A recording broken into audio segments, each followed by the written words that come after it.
So you had mentioned that when you first started rapping, Right. your very first song got stolen. I had a record called it was called Real Nigga All Day. It was like a playoff of Kevin Hart. And then you know, I just one day somebody said, "Yo, turn the radio on." And I turned the radio on and they like, "Yo, they've been playing this song all day." You know what I'm saying? And I listened to it and I was like, "Oh shit, that's my song." You know what I'm saying? And you know, it was like they just what they did was they just like switched some shit around. You know what I'm saying? They like kind of redid the beat sort of like and like switched it around and just like took the hook and then like did it like that. But at that time I didn't really even know, and I know how they got it, you know what I'm saying? I knew how they got it, you know what I mean? But everything been patched up ever since then. You know what I'm saying? The person who actually was singing the record, I don't even know if they know where the record actually came from. Cause it was somebody wrote it for them. You know what I'm saying? It was like somebody wrote it for them, and then I was just like, and I know the person who writes for them. Okay. Okay. So after that came All About the Money. Right, yeah, it was called Dope Man at first. It was called Dope Man at first, and we had, you know, I had recorded the record with at the producer at the time, Rufio. You know what I'm saying? And we had like, you know, did the record in his crib actually. We like made that record in his crib. He was like, cause you know he drums for TV on the radio. You know what I'm saying? And he like, you know, they travel all around the world. He drums all around the world. So you know, whenever he used to like come back to the city, we used to like go to his crib and just like record records. You know what I'm saying? So then after that, you know, that we had that record. I happened to go to him like, yo, you know, Troy Ave and they want the record, and we was trying to make it happen, but you know, it was like things like, you know, they took like a whole month to get back to me. So I was like, fuck, I'm gonna put it out myself. I ended up just putting it out, and when I put it out, you know, that's when they was like, oh, they, you know, jumped on, wanted it, and you know what I'm saying, and did whatever they did with it, and then we worked it out at the end. Okay, so Troy Ave took the record. Right. He kept your hook. Right. And he did his own verses. Yeah, but he kept a lot of the portions of my verses as well.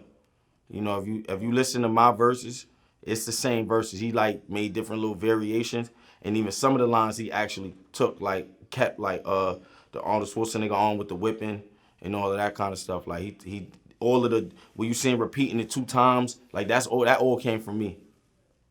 Well, you know what was interesting about that when it came out, you had a line in there that said, what was the line? You said, chef cooking with the pot boy. Yeah, chef cooking with the pot boy. Yeah. And then Drake had that line, Steph Curry with the pot boy. Yeah, with the pot. Yeah. Yeah. So was that like who said it first?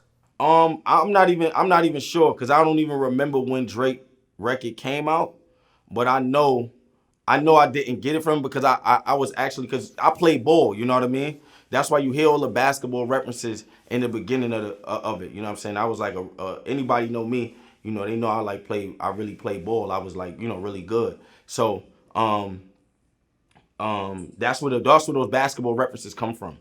You know what I'm saying? They definitely come from there. It didn't really come from Drake. That's why if you notice it, because a lot of people was like, oh, it's Steph Curry with the pot, but I use Steph Curry more not for the shooting, but more for the handle aspect of it. You know what I'm saying? So if you listen to it, you'll catch it. So do you think that Drake quoted you in a way? I don't know. You know what I'm saying? I don't want to say that because I don't. You know what I'm saying? Like a lot of times, you know, we believe that you know, oh, the nigga got it for me. But it don't necessarily be that. Sometimes you see shit and as you know, something is in the universe, another person got the same idea. Like, you know, I seen people try to develop apps and shit, right?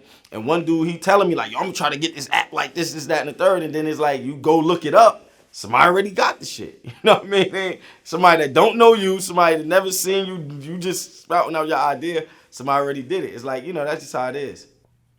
Okay, so Troy Ave put the record out, but there's no paperwork between y'all. Nah, it's no paperwork. I actually just heard this shit on the radio again, and that's when I was like, I'm like, nah, cause see, the other person was different. It was like it was a girl, And it was like, you know what I'm saying, I really didn't really think about it. But with him, you know, we called, it was a little heated arguments going back and forth at first. And then we, you know, as time progressed, we ironed it out. That's why I always tell people, like, you know, people always, they assume that he just took the record, but you can't just run and take somebody's record. Like, you know what I'm saying? All you got to really do is just, you know, put the lawyers on it and be like, look, boom, this, that, and the third. So now you sign up, get your BMI and all that kind of shit. So if you go check the record, I have 100% writer's credit on that record. Aha. Okay. Dope. And then you end up being in the video. Right.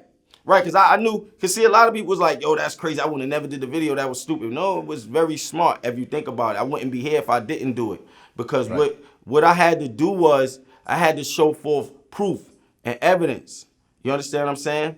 See, so if you would have never seen me in a video and you had another nigga singing a part, it would have been different. People would have looked at it like, I don't know, it could be son. I don't know him either. You know what I'm saying? So it's like, nah, this is proof and evidence because I knew what I was going to do later on. You feel me? I knew I had another strategic move that I was gonna come with, and it's like, you know, I knew I was gonna blow the lid off everything. I just had to wait and I had to do it properly, cause it's like we could be in the streets and we could shoot it out all day long, but that wouldn't help me. You know what I'm saying? That's not gonna help me when the dude is traveling and he going and he been making records and singing the song. That shit over after that. You know what I'm saying? You'll be like the dude who you know, who OT Genesis used the beat for Coco from. You know what I'm saying? You seen him, OT Genesis, he ain't take the song, but he used the same, he took the beat. And then he made that record, shit went. All you seen was dude crying on the internet. Like, yo, nigga took my beat, shit crazy, you know what I'm saying? But it's like, what can you fucking really do? Nothing. So so I'm like, you know, I'm gonna jump in the video. I'm gonna use that shit as my own proof to say, look, this is me right here. You know what I'm saying? And there's no denying that. And they ask you, why you did the video? Cause I knew what I was gonna do afterwards. So afterward, you got your paperwork together. Yeah. Afterwards, I got my paperwork together. Cause see, once I come to you like, look, well, the record is out, it's moving. I could cease and desist the record, but that'll be done on my part. Cause then it's like, fuck, my voice has died. I done killed my own voice. So now it's like, all right, you need the record to keep going too. So do I. So, yeah, let's just get the paperwork right. You know what I'm saying? Let's make it right. So now it's like, you know, my voice is on the record on the hook. That's a percentage. And then it's like you taking lines out of my verse. That's another percentage. So now it's like, all right, so now I either just cease and desist the whole shit or I get 100% of the writer's credit, whatever y'all want to do. And then it's like, all right, well, we worked it out. You know, shout out to them. We worked the shit out and it's good. So you got 100% of the writer's credit on that song? Yeah, I do. Dope. Okay, so the record comes out and it's somewhat of a hit. Like, Right. Great record, by the way. Right. I'm a fan of the whole record. Right. You know what I'm saying? Right. And I just recently heard the original. You know, when I was doing research for the interview. But the Troy Ave version of the record I thought was a great record. Yeah, it was. Everyone came off. It was. Yeah. So you started doing some interviews. Right. And kind of explaining the whole situation. Right. And I guess Troy gets upset. Yeah. They got upset over it. You know, just like anybody should. You know, I wouldn't expect for him not to. I wouldn't expect for him not to. You know, you know, you don't never want to feel like somebody's exposing the secret. You know what I'm saying? Which is understandable. You know what I mean? So I get it. You know, I definitely understood why he was upset. I definitely do. But I had to do what I had to do for me. So. Right. Well, he went on, I think, The Breakfast Club. And He said that when he sees you, he gonna slap you and give you a wedgie. Right. And I guess he used to sell cocaine to you and all this other type of shit. Right. You know. Yeah. You know what I mean. Like, and I even understood that too. You know what I'm saying? Like, you know, when niggas get on, you know, when you get on the radio and shit, you just start spewing shit out. You know what I'm saying? And you know, I felt him on that too because it was he was under a lot of attack at the time. You know, and he had to really like, you know what I'm saying, but. Anybody who knows me and anybody that I run with, they know it wasn't nobody running down on me, slapping me. You know what I'm saying? Anybody that know me never would know I never sniffed coke a day in my life. You know what I'm saying? I know who he was referring to though. You know what I'm saying? Because it's somebody that we mutually know. He's talking about him. He sold him coke. You know what I'm saying? He's more the guy who sniffed coke and was a cokehead. That's Troy Ave. Troy Ave knew him first. You know what I'm saying? That's who he was really, referring to. That was Troy Ave's first kind of hit song himself, because I'd seen Right. Troy Ave hustling for like 10 years, but that was the song that kind of put him out of Yeah. that, big pot of Right. rappers that are still just trying to do something that, okay, this is a dude that people Yeah. pay attention to. Yeah. You know, I really wish that we could have just did it the right way, and it would have even been, that song would have been a lot bigger if we would have did it the right way. You know what I'm saying? That just go to show you that black men just got to learn how to do business a little bit better. You know, instead of trying to always run off with the pot and with the basketball in your hand and trying to score 40. You know what I mean? Learn to pass the rock a little bit and let other niggas get some shots. That's how you really win. Yeah. So fast forward to last month, Right. the Troy Ave shooting incident. Right. I guess before you fully knew the story, Yeah. someone had tweeted, Yeah. the worst part about Troy Ave getting shot is him not dying, and you retweeted it. Right. And the crazy thing is, man, I was in the car coming from Jersey with my homie, and we was like kind of, we drinking, we was kind of drunk, and I'm like, yo, I pointed to him like, look at the crazy shit niggas be tweeting. I'm like, yo, this is crazy. I retweeted it and didn't even know that I even retweeted it until Bianca had called me from Love and Hip Hop. She called me like, yo, you retweeted that? And I'm like, retweeted what? So she like, yo, go on the shade room and look. And I'm like, all right. So I went on there and I'm like, oh shit. Like I ain't even really even know. But then at the same time, I'm like, I didn't even, and then I had to realize too that I understood why people were so upset. Like, how could you do such a thing?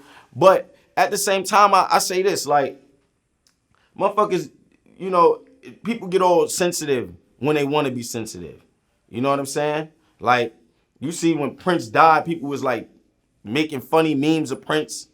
You know what I'm saying? While he was dead, they was like doing emojis with him with like in crazy looking pictures with like the sky purple.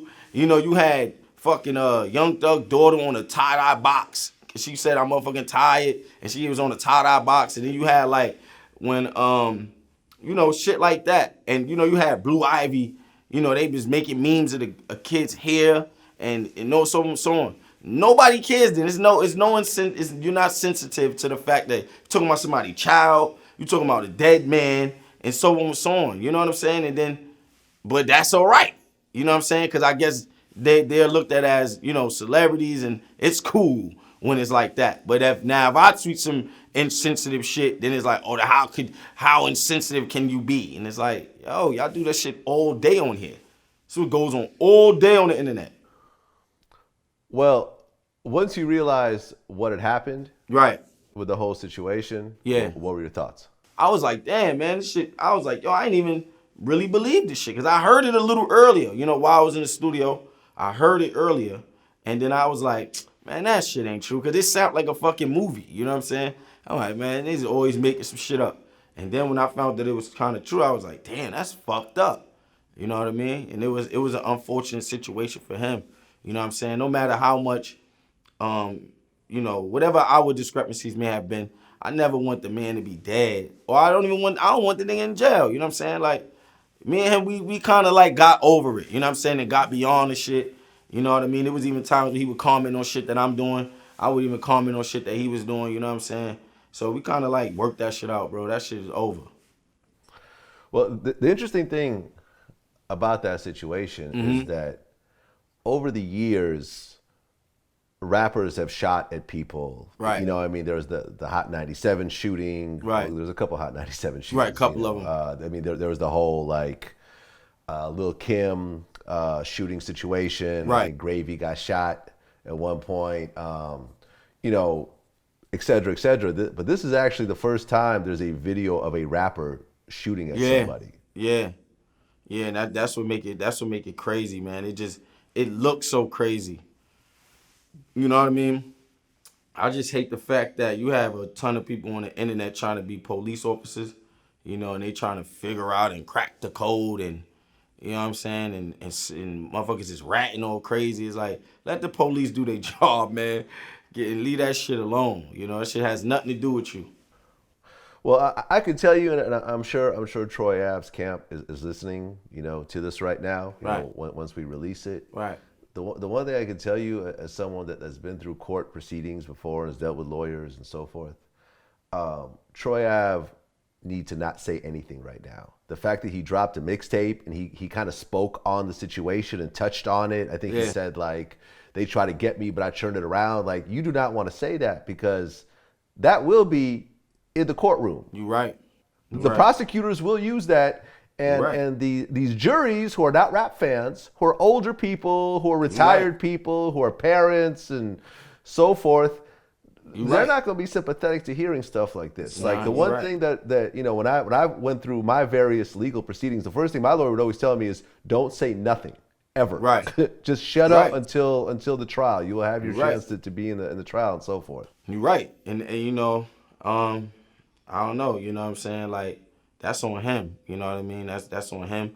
That's on his lawyer, to advise him and so on and so on. I don't even know, what's the right thing to do in that situation. Whatever he chooses to do, that's on him. Might not be what I may do, but that's what he does. That's what he's doing. So it's like, it's fucked up, man. Yeah, well, I mean, it's still early in the process. Right. One person ended up dead.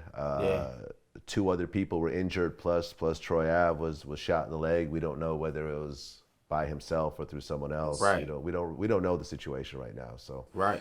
We'll see what happens in the whole court, the whole court proceedings and so forth. It'll all work itself out in the end. Look, I work with them on Mad. Good guys. Good heart. Good guys. Give you the shirt off their back. Is it ironic? Is it a coincidence that most of their friends are white and got white wives? They like white women? I mean. And they develop envy because they go home. They get out the car with their friend, with their other partner, and he listening to your music. They walk in the house, they girl listening to your music. They go downstairs, the kids doing a dance to your music. Now they are hypnotized with hatred.